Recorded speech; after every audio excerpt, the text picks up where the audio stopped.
The myth of Orpheus and Eurydice.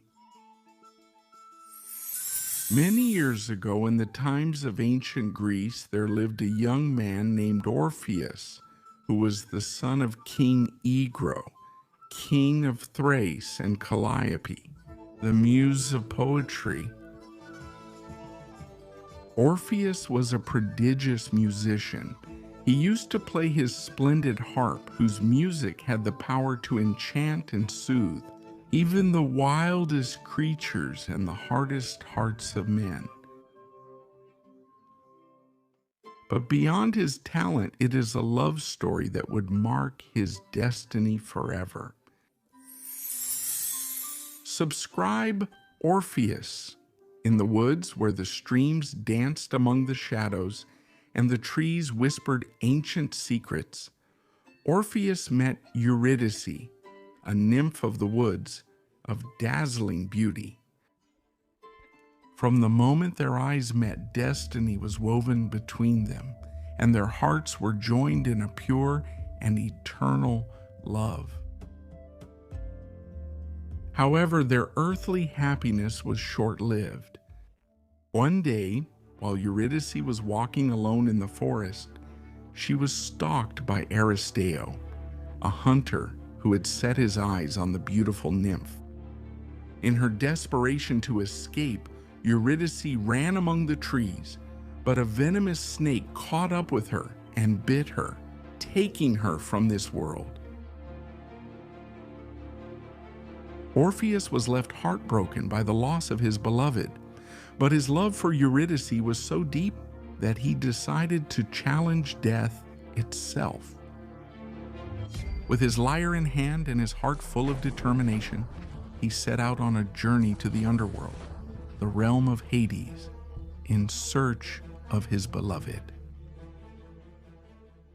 As Orpheus descended into the Underworld, he encountered Charon, the old ferryman of the river Styx, which separated the world of the living from the world of the dead.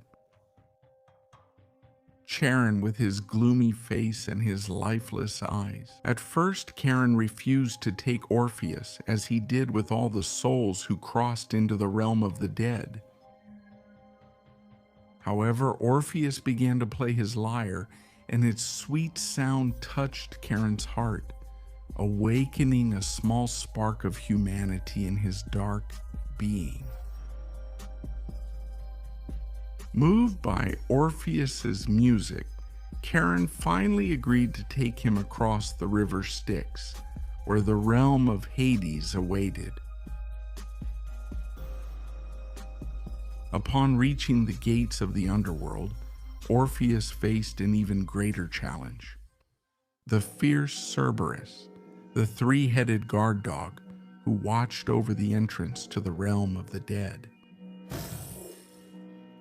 Cerberus growled and bared his teeth, ready to devour any intruder who dared to cross his path. But Orpheus, with his lyre in hand, played a melody so warm and harmonious that the monstrous dog fell into a deep sleep, leaving the way open to continue the journey. Finally, after several hardships, Orpheus managed to reach the throne of the god Hades and the goddess Persephone, the rulers of the Underworld. Hades. He was furious to see that Orpheus had dared to enter his realm and told him he had better have a reason for such a visit. Orpheus pleaded with all his being. He begged him to let him take Eurydice's soul back to the world of the living. But Hades reminded him that once souls arrived in the Underworld, there was no turning back. Then, Orpheus began to play the most nostalgic melody ever to come from his harp. Moved by his love and his music, Orpheus, Hades, and Persephone decided to grant his request, but with one condition. Orpheus had to guide Eurydice back to the surface without looking back, or else he would lose her forever. Orpheus accepted the condition, and with Eurydice by his side, began the arduous journey back. But as they approached the sunlight which marked the exit to the world of the living, doubt and fear took hold of him.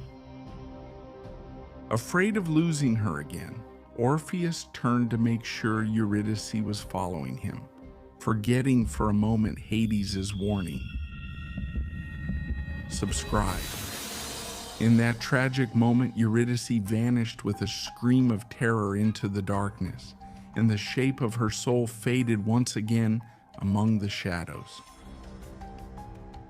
Orpheus fell to his knees, overwhelmed by sadness for his mistake.